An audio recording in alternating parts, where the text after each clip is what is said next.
Hello friends, welcome to the Empirius academy. I hope आप सभी अच्छे होंगे, घर पे होंगे, पढ़ाई कर रहे होंगे, सेफ होंगे।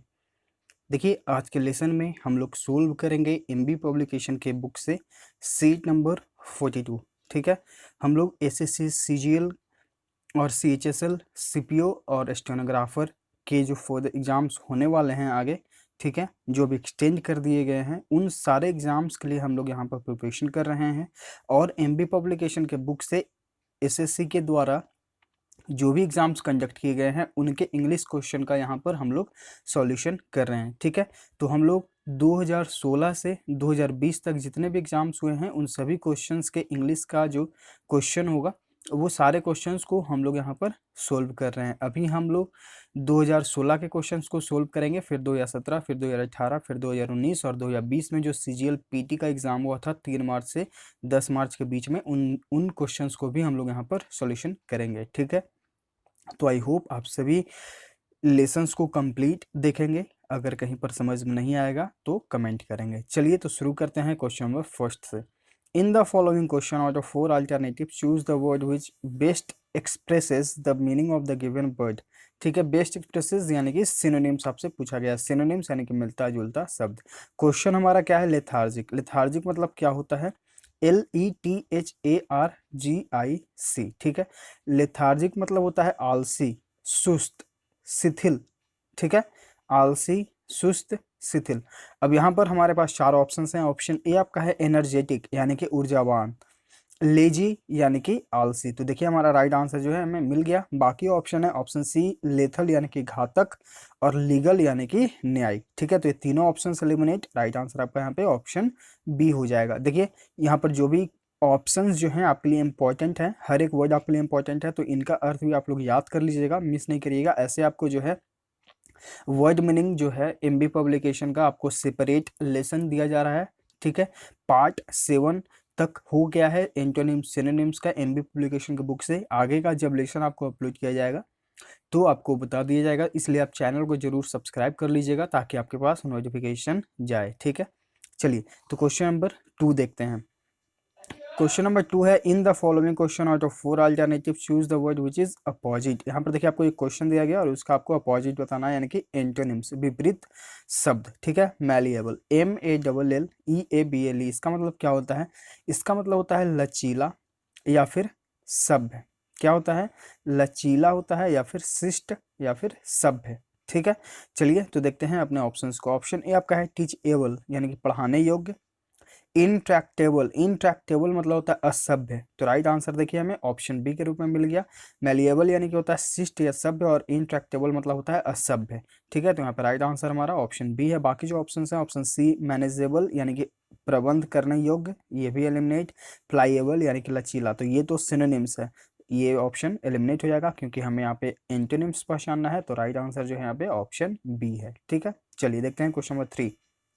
4 words are given out of which only one word is correctly spelled। देखिए आपके पास चार ऑप्शंस हैं, कोई एक जो है इनमें करेक्टली स्पेल्ड है, वो कौन सा स्पेल्ड वर्ड है करेक्टली, वो हमें यहाँ पर पहचानना है। देखिए चारों जो वर्ड्स हैं वो है पार्सिमोनियस। पार्सिमोनियस मतलब होता है किफायती, जो सोच समझकर अपने पैसों को खर्च करता हो। ठीक है, तो देखिए यहाँ पर जो पार्सिमोनियस का करेक्टली स्पेल्ड है वो है आपका ऑप्शन डी, PARSIMONIOUS, पार्सिमोनियस यानी कि किफायती। ठीक है, राइट आंसर आपका यहाँ पे ऑप्शन डी हो जाएगा। चलिए देखते हैं क्वेश्चन नंबर 4। देखिए आप लोग हमारा टेलीग्राम चैनल जरूर से जरूर ज्वाइन कर लीजिएगा। वहाँ पे आपको डेली क्विजेज हो रहे हैं, जीएस के क्विजेज, इंग्लिश के क्विजेज, मैथ्स के क्विजेज। ठीक है, मैथ्स में भी अगर किसी को प्रॉब्लम है तो आप वहाँ पर ज्वाइन करके देख सकते हैं क्वेश्चंस को। अभी हम लोग नल और टंकी के बेस्ड क्वेश्चंस को सोल्व वहाँ पर कर रहे हैं। ठीक है, तो आप लोग जरूर से जरूर वहाँ पे ज्वाइन करें, देखें, अगर समझ में ना आए तो डिस्कशन ग्रुप में आप पूछ भी सकते हैं। चलिए क्वेश्चन नंबर 4 को देखते हैं। क्वेश्चन नंबर 4 to 6 का डायरेक्शन क्या है कि एक सेंटेंस दिया गया है, उसमें में भी एक एरर हो सकता है। ठीक है, अगर वह एरर है तो आपको उस एरर के ऑप्शन को टिक करना है। अगर आपको कोई एरर देखने को नहीं मिलेगा तो एक ऑप्शन आपके पास है नो एरर, आपको उसके साथ जाना होगा। ठीक है, चलिए देखते हैं question number 4। Sooner had he come, his colleagues organized a get get together यानी कि एक पार्टी। ठीक है, तो देखिए यहाँ पे सूनर से कोई भी सेंटेंस ऐसे नहीं बनता है। ठीक है, आपको बनाना होगा नो सूनर। ठीक है, कैसे बनाना होगा आपको? No sooner had he come than his colleagues organised a get together. हम लोग ऐसे सेंटेंसेस को पढ़ चुके हैं ऑलरेडी कि नो सूनर के बाद जो है हमेशा सेंटेंस किससे ऐड होता है? वो देन से जुड़ता है आगे वाला सेंटेंस। ठीक है, तो यहाँ पे हम कैसे बनाएंगे? No sooner had he come than his colleagues organised a get together. Option में ए में आपका यहाँ पे एरर है। ठीक है, राइट आंसर आपका यहाँ पे ऑप्शन ए हो जाएगा। Question number 5, I enjoyed during my tenure at Shimla. देखिए, ये जो है ऐसे sentences, I enjoyed during my tenure at Shimla, यानी कि मैंने जो है शिमला में अपने टेन्योर यानी कि अपने जो वहाँ पे वो काम करने गया था, जितने दिन वो मैंने वहाँ पर ठहराव किया, मैं वहाँ पर ठहरा, वहाँ जो है मैंने खुद को इंजॉय किया। ठीक है, तो खुद को यहाँ पर देखिए एक मिसिंग है, रिलेटिव प्रोनाउन की यहाँ पर एक ज़रूरत है। तो आई इंजॉयड के साथ आपको यहाँ पर यूज करना होगा माई सेल्फ। अब हम लोग कैसे पहचानेंगे कि ये रिलेटिव प्रोनाउन यहाँ पर मिसिंग है? देखिए, जब भी आपको बात हो यहाँ पर कि आप खुद कहीं गए और वहाँ पर इंजॉय किए या फिर आप पढ़ाई किए या कुछ और, ठीक है, तो ऐसे सेंटेंसेस में आपको ये देखना होगा कि अगर आपके वर्ब के बाद कोई भी ऑब्जेक्ट यहाँ पर ना हो। ठीक है, देखिए यहाँ पे आई एंजॉयड के बाद कोई भी यहाँ पे ऑब्जेक्ट नहीं है। तो अगर कोई भी ऑब्जेक्ट नहीं हो तो ऐसे सेंटेंसेस में आपको जो है एक रिलेटिव प्रोनाउन का यूज करना होगा। ठीक है, तो ऑप्शन ए में आपका यहाँ पे एरर है, I enjoyed myself during my tenure at Shimla, यानी कि जब मैं शिमला में था, जब मैं शिमला में ठहरा हुआ था तो मैंने खुद को बहुत ज़्यादा एंजॉय किया। ठीक है, क्योंकि आप इंजॉय कौन करेगा? तो मैं खुद। ठीक है, तो मैं खुद, इस चीज को दर्शाने के लिए रिलेटिव प्रोनाउन की यहाँ पर हमें जरूरत पड़ेगी। ठीक है, तो ऑप्शन ए में यहाँ पे एरर है। Question number 6, the government offered him clerical job fill in the blank but he turned it over. ठीक है, टर्न्ड इट ओवर। तो देखिए यहाँ पर जो राइट आंसर होगा, एरर होगा, वो होगा आपका ऑप्शन सी। टर्न ओवर मतलब वो क्या होता है? कुल लागत, जबकि यहाँ पर कुल लागत के बारे में बात नहीं हो रहा है। यहाँ पर बात हो रहा है कि एक कलर्शियल जॉब गवर्नमेंट के द्वारा उसे ऑफर किया गया, लेकिन उसने जो है इसे अस्वीकार कर दिया, यानी कि इनकार कर दिया। तो देखिए, इनकार करना या फिर अस्वीकार करना का होता है turn down.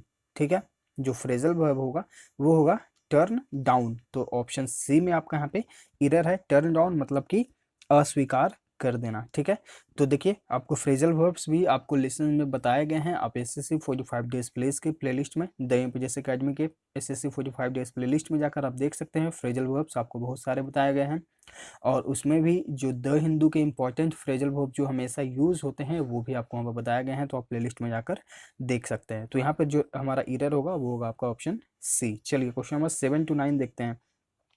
Question number 7 to 9 आपको फिल इन द ब्लैंक है, 4 ऑप्शंस होंगे, कोई एक अप्रोप्रिएट जो होगा वर्ड वही आपका राइट आंसर होगा। Question number 7, after a noisy and tumultuous supper we fill in the blank for the day। देखिए, नॉइजी शोरगुल और tumultuous मतलब क्या होता है? शोरगुल, अशांति प्रिय, अशांति प्रिय। ठीक है, सपर मतलब रात का भोजन, we fill in the blank for the day. यहाँ पर जो राइट आंसर होगा वो होगा आपका ऑप्शन सी। देखिए, अगर हम इस पार्ट को, कॉमा के पहले वाले पार्ट को अगर हम छोड़ दें, ठीक है, सिर्फ हम यहाँ से सेंटेंस को शुरू करें, we fill in the blank for the day. ठीक है, तो अगर अब हम अपने ऑप्शंस पे जाएंगे तो देखिए रिटायरमेंट है, तो यहाँ पर हमें वर्ब की जरूरत है, जबकि रिटायरमेंट वर्ब नहीं है तो ये एलिमिनेट हो जाएगा। रिटायरिंग एक वर्ब है, लेकिन इसके पहले आपको एक हेल्पिंग वर्ब की जरूरत पड़ेगी, तो यहाँ पर नहीं है। ठीक है, क्योंकि वी फोर के पहले आपको कोई वर्ब, हेल्पिंग वर्ब की जरूरत पड़ेगी, यहाँ पर वो नहीं है। ऑप्शन डी आपका है रिटायर। ठीक है, तो we retire for the day. मैं ये जो काम हुआ आपका, खाना खाने के बाद आपने क्या किया कि अब आपने जो है आराम करने का सोचा। ठीक है, यानी कि उस दिन अब कोई भी काम नहीं होगा। तो ये काम जो है पास्ट में ऐसा होने का प्रतीत हुआ कि अब हम लोग जब उन्होंने खाना खाया तो उस रात उन्होंने कोई भी काम नहीं किया। ठीक है, तो जो ये सेंटेंस पास्ट में शो कर रहा है, इसलिए हम जो है अपना वर्ब जो है वो लेंगे पास्ट के रूप में। तो यहाँ पर रिटायर्ड है, देखिए ऑप्शन सी में राइट आंसर हो जाएगा। क्वेश्चन नंबर 8 को देखते हैं। The villager cried fill in the blanks his voice for help।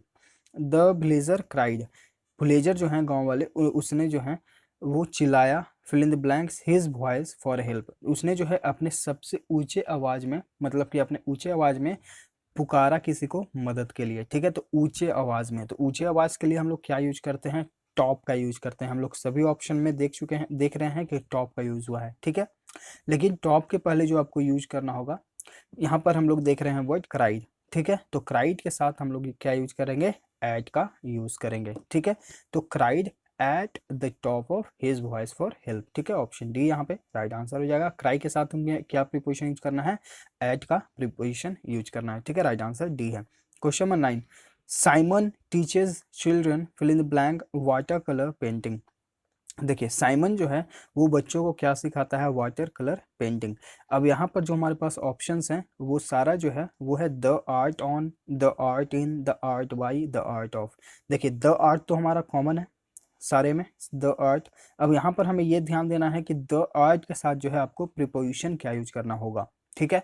तो द आर्ट के साथ आपको प्रीपोजिशन यूज करना होगा ऑफ का। तो राइट आंसर आपका यहाँ पे ऑप्शन डी हो जाएगा। Simon teaches children the art of water colour painting, ठीक है। तो राइट आंसर आपका यहाँ पे ऑप्शन डी है। चलिए क्वेश्चन नंबर 10 to 12 में इंस्ट्रक्शन क्या है हमारा, डायरेक्शन क्या है आपको, idiom and phrase. Be down with, be down with, ठीक है। अब यहाँ पर जो आपका क्वेश्चन है आइटम वो क्या है, बी डाउन विथ। अब इसका जो राइट आंसर होगा इसका अर्थ क्या होगा, तो इसका अर्थ होता है बी डाउन विथ मतलब जूझना, किसी चीज से आप जूझ रहे हैं, ठीक है। तो जूझना का, सामना करना का क्या होता है, सफरिंग, ठीक है। तो ऑप्शन ए आपका यहाँ पे राइट आंसर हो जाएगा। बी डाउन विथ यानी कि आप किसी चीज से जूझ रहे हैं, ठीक है। तो suffering from something, right answer आपका यहाँ पे ऑप्शन ए हो जाएगा। Question number 11, fair with a friend. Fair with a friend मतलब ऐसे दोस्त जो आपके सिर्फ अच्छे समय में आपका साथ देते हैं, लेकिन जैसे ही आपका मुश्किल समय आता है जो फ्रेंड है वो आपका साथ छोड़ देते हैं, ठीक है। तो इसका मतलब क्या हुआ कि ऐसे लोग जो सिर्फ आपके अच्छे समय में आपके साथ होते हैं उसे बोला जाता है फेयर विद अ फ्रेंड, ठीक है। तो राइट आंसर जो है आपका ऑप्शन सी हो जाएगा। Supports only when easy and convenient, आपको सिर्फ उसी समय सपोर्ट करते हैं जिस समय सब कुछ अच्छा होता है, आसान होता है, ठीक है। लेकिन अगर आप कोई मुश्किल समय आ गया तो वो आपको छोड़कर चले जाएंगे, ठीक है। तो ये आपका राइट आंसर ऑप्शन सी है, फेयर विद अ फ्रेंड यानी कि supports only when easy and convenient, अच्छे समय में आपकी मदद करने वाले। क्वेश्चन नंबर 12, पुल टुगेदर, पुल टुगेदर, ठीक है। पुल टुगेदर मतलब होता है कि सभी लोग जो हैं एक साथ काम कर रहे हैं, ठीक है। मतलब कि सभी में जो है सामंजस्य है, सौहार्दता है, ठीक है। मतलब कि सभी जो है एक मत है, वहां पर कोई भी विवाद नहीं है, कोई भी लड़ाई झगड़ा नहीं है, ठीक है। तो यहाँ पर देखिए हारमोनियस मतलब क्या होता है, सामंजस्य, सभी एक साथ काम करते हैं, किन्हीं को कोई प्रॉब्लम नहीं है, किन्हीं को कोई मतभेद नहीं है, ठीक है। तो पुल टुगेदर यानी कि एक साथ एक मत होकर काम करना, राइट आंसर आपका यहाँ पे ऑप्शन बी हो जाएगा। चलिए देखते हैं क्वेश्चन नंबर 13 to 15 में डायरेक्शन क्या है हमारा। 13 to 15 का डायरेक्शन हमारा है OWS, ठीक है। चलिए देखते हैं क्वेश्चन नंबर 13। क्वेश्चन नंबर 13 है a place where soldiers live, एक ऐसा स्थान जहां सैनिक रहते हैं, ठीक है। तो ऑप्शंस क्या क्या है, टैंक, ये हम लोग जानते हैं टैंक ये है, सैक्स यानी कि झोपड़ी, eliminate, ordnance depots, eliminate, barracks, barracks मतलब होता है सैनिकों को रहने का जो स्थान दिया जाता है उसे बोला जाता है बैरक्स, ठीक है। A place where soldiers live, जहाँ सोल्जर्स रहते हैं, सैनिक रहते हैं, हमारे जो वीर जवान है वो रहते हैं, उसे बोला जाता है बैरक्स। ऑप्शन डी यहाँ पे राइट आंसर हो जाएगा। क्वेश्चन नंबर 14 देखते हैं। A man who collects old and new coins, एक ऐसा व्यक्ति जो नए और पुराने सिक्कों को जमा करता है, कलेक्ट करता है, ठीक है। चलिए देखते हैं। ऑप्शन ए है आपका जियोलॉजिस्ट यानी कि भूवैज्ञानिक, ऑप्शन बी आपका है न्यूमिस्टिक यानी कि जो सिक्कों को एकत्रित करता है, ठीक है। तो राइट आंसर आपका यहाँ पे ऑप्शन बी हो जाएगा। ऑप्शन सी आपका आर्कियोलॉजिस्ट यानी कि पुरातत्व विज्ञान, एलिमिनेट जियोलॉजिस्ट यानी कि भूविज्ञान, ठीक, सॉरी जीव विज्ञान, तो ये भी ऑप्शन आपका एलिमिनेट हो जाएगा। राइट आंसर आपका यहाँ पे बी है। Question number 15, regular users of places, restaurant etcetera. देखिए एक ऐसा कुछ ऐसे लोग होते हैं जो परमानेंट फिक्स कर लेते हैं कि हाँ हमें यहाँ इसी जगह जाना है, इसी होटल में हमें अच्छा खाना मिलता है, इसी होटल का हमें चिकन बिरयानी अच्छा लगता है, इसी होटल में हमें बिरयानी अच्छा लगता है, ठीक है। मीन्स कि कुछ ऐसे कस्टमर्स होते हैं जो रेगुलर एक ही स्थान पर जाते हैं, एक ही जगह पर जाते हैं, एक ही रेस्टोरेंट में जाते हैं, उन्हें क्या कहा जाता है, ठीक है। उन्हें कहा जाता है क्लाइंटली, ठीक है। क्लाइंट मतलब होता है ग्राहक, लेकिन जो रेगुलर ग्राहक होते हैं उन्हें बोला जाता है क्लाइंटली, ठीक है। तो राइट आंसर आपका यहाँ पे ऑप्शन बी हो जाएगा। चलिए क्वेश्चन नंबर 16 to 20 देखते हैं। डायरेक्शन क्या है कि इसमें आपको जो है 16 और 20 में इम्प्रूवमेंट करने की ज़रूरत अगर आपको पड़ेगा तो आपको करना पड़ेगा, ठीक है। अंडरलाइन सेक्शन है, अगर इसे आपको इम्प्रूव करने की ज़रूरत है तो आपको करना है, अगर आपको नहीं करना होगा तो एक ऑप्शन मिलेगा नो इम्प्रूवमेंट, आपको उसके साथ जाना होगा। चलिए क्वेश्चन नंबर 16 देखते हैं। Question number 16, this material is not enough, sorry not much enough for me, यह चीज़ जो है मेरे लिए पर्याप्त नहीं है। तो देखिए मच मतलब भी होता है अधिक और इनफ मतलब भी होता है अधिक, ठीक है। तो यहाँ पर दोनों चीज़ों के यूज करने की ज़रूरत नहीं, क्योंकि दोनों का अर्थ यहाँ पर अधिक ही होता है। तो यहाँ पे हम मच को रिमूव कर देंगे, ठीक है। तो यहाँ पे ऑप्शन सी हमारा यहाँ पे राइट आंसर हो जाएगा। This material is not enough for me, ठीक है। राइट आंसर आपका यहाँ पे ऑप्शन सी है। Question number 17, this is a change of my usual work, ठीक है। तो यहाँ पर आपका जो राइट आंसर होगा वो क्या होगा, तो चेंज के साथ आपको जो प्रीपोजिशन यूज करना होता है वो हम यहाँ पर समझेंगे। तो चेंज के साथ जो है आपको प्रीपोजिशन यूज करना होगा वो करना होगा फ्रॉम का। राइट आंसर आपका यहाँ पे ऑप्शन ए है। This is a change from my usual work, यानी कि मैं जैसा आम दिनों में काम करता हूँ यह उससे अलग है, ठीक है। तो चेंज के साथ आपको याद रखना है कि हम प्रीपोजिशन क्या यूज करेंगे, फ्रॉम, चेंज फ्रॉम समथिंग, ठीक है। तो this is a change from my usual work, option A आपका यहाँ पे राइट आंसर हो जाएगा। Question number 18, Maharana Pratap killed many enemy soldiers through his sword, किसी चीज के द्वारा अगर मारा जाता है, जैसे पत्थर से मार रहे हैं, कुल्हाड़ी से मार रहे हैं, स्वाद से मार रहे हैं, यानी कि तलवार से, तीर से, ठीक है।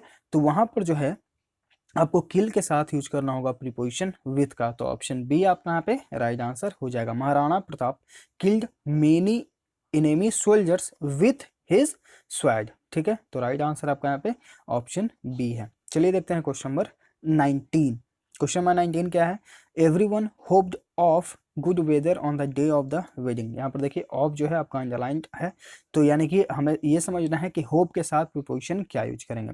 तो होप के साथ अगर होप फॉर समथिंग है, ठीक है, सॉरी होप फॉर आपको यूज करना होगा समथिंग, यानी कि राइट आंसर आपका यहाँ पे ऑप्शन ए है। यानी कि आप किसी चीज की आशा करते हैं, जैसे कि हम लोग यहाँ पे आशा कर रहे हैं कि शादी के दिन जो है वेदर अच्छा हो, मौसम अच्छा हो, यानी कि होप फॉर समथिंग, ठीक है। तो ऑप्शन ए आपका यहाँ पे राइट आंसर है। होप के साथ आपको प्रीपोजिशन फॉर का यूज करना होगा। Question number 20, he asked the child to go and play with some other children.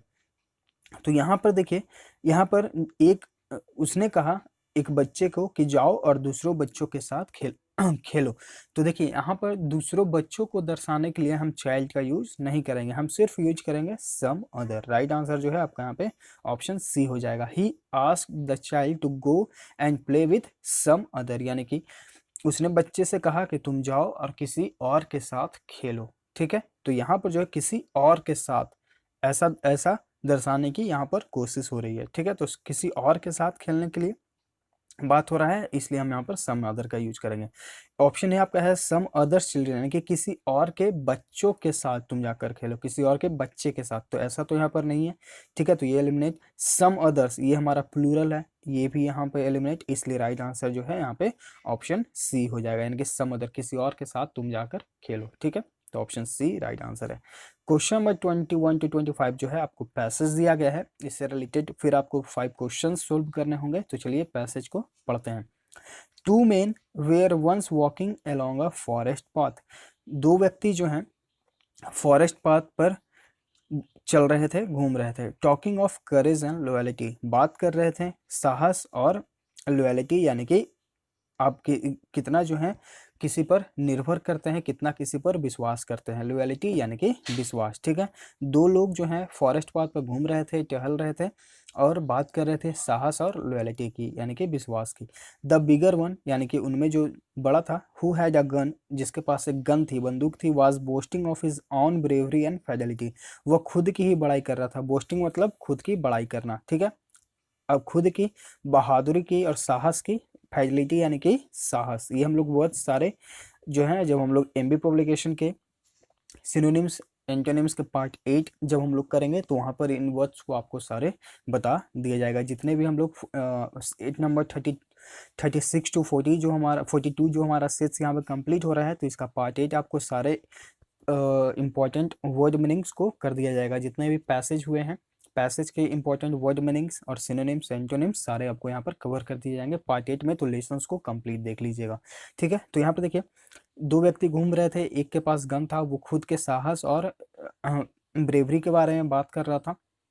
ठीक है, when suddenly a large bear came, suddenly यानी कि अचानक जो है एक बड़ा भालू आ गया। ठीक है, फ्रॉम बिहाइंड अ रॉक, एक पहाड़ के पीछे से जो है एक बड़ा भालू आ गया उनके सामने, in front of them, and stood in their way growling angrily, और जोर जोर से जो है क्रोध होकर उन गुर्राने लगा, गरजने लगा। ठीक है, the boaster fled to the nearest tree, जो बोस्ट कर रहा, जो डिंग हाँक रहा था, जो बड़ाई कर रहा था खुद का, वो फ्लेड यानी कि भाग गया एक पास के पेड़ के पीछे, ड्रॉप्ड हिज गन, अपने बंदूक को गिराया, and climb to a safe place, और एक ऊंचे जगह पर, एक सुरक्षित स्थान पर चढ़ गया, without thinking of his poor friend, बिना अपने दूसरे दोस्त के बारे में सोचे। ठीक है, द लेटर फ्लंग हिमसेल्फ, जो दूसरा व्यक्ति था वो flung himself upon his face as through dead, और उसने, दूसरा व्यक्ति जो था वो उसने क्या किया कि ऐसा बिहेव किया जैसे कि वो मृत है। ठीक है, dead.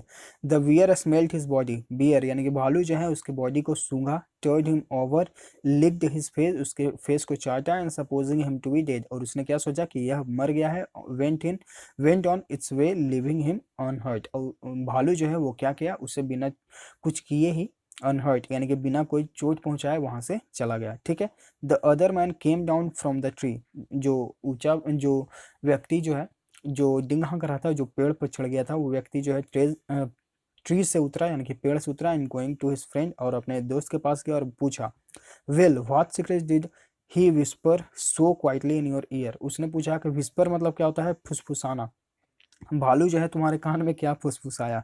To which the little man, he owed his life to his own presence of mind, तो वो व्यक्ति जो क्या था, वो अपने दिमाग को यूज किया, presence of mind, and not to boasted bravery and fidelity of his companion, और उसने जो है अपने साहस, अपने बहादुरी के बारे में जो है बोस्ट नहीं करना सोचा। ठीक है, replied, why he said put not your trust in braggers, उसने बोला कि दूसरों पर आप विश्वास न करें, and I shall take his advice, और मैं उसकी सलाह मानूंगा। यानी कि जब उसने पूछा कि उसने कान, भालू ने तुम्हारे कान में क्या बोला, तो उस व्यक्ति ने जवाब ये दिया कि आप दूसरों पर विश्वास न करें। ठीक है, और मैं जो है उस भालू की बात मानूंगा। ठीक है, तो ये है इस पैसेज का पूरा अर्थ। आई होप आपको ये पैसेज पूरा समझ में आया होगा। तो चलिए अब इसके बेस पर हम लोग क्वेश्चन सोल्व करते हैं। क्वेश्चन क्या है 21, what were the two man talking about while walking along the forest path, तो वो क्या बात कर रहे थे, तो हम लोग जैसा देखे हैं ब्रेवरी और फाइडेलिटी के बारे में, जैसा कि हम लोग यहाँ पर देख रहे हैं। ठीक है, talking of courage and loyalty. ठीक है, तो यहाँ पर जो है आपका राइट आंसर कौन सा हो जाएगा, courage and loyalty, option A आपका यहाँ पे right answer, sorry option D जो है यहाँ पे आपका राइट आंसर हो जाएगा। ठीक है, चलिए क्वेश्चन नंबर 22 को देखते हैं। What is the meaning of the word fidelity, fidelity का अर्थ क्या होता है, किसी में निष्ठा। ठीक है, तो राइट आंसर जो है आपका ऑप्शन यहाँ पे देखिए ऑप्शन सी हो जाएगा, फेथफुलनेस। ठीक है, ऑप्शन सी यहाँ पे राइट आंसर है। Question number 23, after seeing the bear what happened to the boaster, जब जो बोस्ट करने वाला व्यक्ति था, जो डिंग हाँकने वाला व्यक्ति था, जब उसने बियर को देखा तो वो क्या किया। ठीक है, तो उसने क्या किया था कि वो फ्ले कर गया था यानी कि भाग गया था, और एक पेड़ के पीछे छिप गया था, सॉरी पेड़ के ऊपर जो है वो चढ़ गया था। तो यहाँ पर जो आपका राइट आंसर होगा वो आपका ऑप्शन डी हो जाएगा। He fled and climbed up the nearest tree, यानी कि उसके नज़दीक में जो पेड़ था वो उसके ऊपर चढ़ गया था। ठीक है, question number 24, what made the bear go away after examining the man, जब बियर ने उसे सूंघा तो उसने क्या पाया, तो उसने ये पाया कि वो व्यक्ति जो है वो डेड है यानी कि मरा हुआ है, इसलिए जो है वो उसे सूंघा, और जैसे ही वो सूंघा तो उसे लगा कि ये व्यक्ति मरा हुआ है, तो जैसे ही वो मरा हुआ व्यक्ति को उसे समझा तो वो वहाँ से चला गया। ठीक है, तो इसलिए जो है उसने जो है खाना उसे खाया नहीं था बियर ने व्यक्ति को। ठीक है, तो राइट आंसर आपका यहाँ पे ऑप्शन ए हो जाएगा। Question number 25, what saved the little man, जो दूसरा व्यक्ति था उसे क्या जो है चीज उसे बचाया। ठीक है, तो उसका presence of mind, his own presence of mind, जो उसने अपना दिमाग वहां पर लगाया कि एक भालू जो है अगर अपने बॉडी को, तो किसी के बॉडी को एक मृत के रूप में देखता है तो वो उस पर हमला नहीं करता, यानी कि उसने जो है अपना दिमाग को यूज किया था, प्रेजेंस ऑफ माइंड को। ठीक है, तो राइट आंसर जो है आपका ऑप्शन यहाँ पे सी हो जाएगा। तो ये है सीट नंबर 42 एमबी पब्लिकेशन के बुक से 2016 का। हम लोग 2017, 2018, 2019 और 2020 तक हम लोग सोल्व कर लेंगे, ताकि एग्जाम में आपको कोई भी प्रॉब्लम न हो। ठीक है, क्योंकि यहाँ पे हम लोग सारे क्वेश्चंस को डिटेल में समझते हैं, इनका बेसिक समझते हैं। ठीक है, तो वीडियो अगर अच्छा लगा तो प्लीज़ लाइक करें और ज़्यादा से ज़्यादा सब्सक्राइब करें, ताकि हम लोग जल्दी जल्दी बढ़ें और हम लोग 1K सब्सक्राइबर पहुँचे, यानी कि 1000। तो हम लोग लाइव स्ट्रीम कर पाएंगे, और लाइव स्ट्रीमिंग में आप लोग अच्छे से अपना क्वेश्चंस को पूछ सकते हैं और वहीं पे आपको जवाब दिया जाएगा। ठीक है, तो प्लीज़ आप लोग जल्दी से ज़्यादा लेसन्स को शेयर करिए, ताकि हम लोग अपने फैमिली में द एमपीजेस अकेडमी पे और आगे बढ़ें। ठीक है, वीडियो अगर अच्छा लगा तो प्लीज़ लाइक करें और सब्सक्राइब करें चैनल को, और शेयर करें अपने स्टडी ग्रुप्स में, ताकि और लोग जो इनसे देखें, समझें, सीखें और हमारे साथ जुड़े। मिलते हैं आगे के लेसन्स में। Thank you.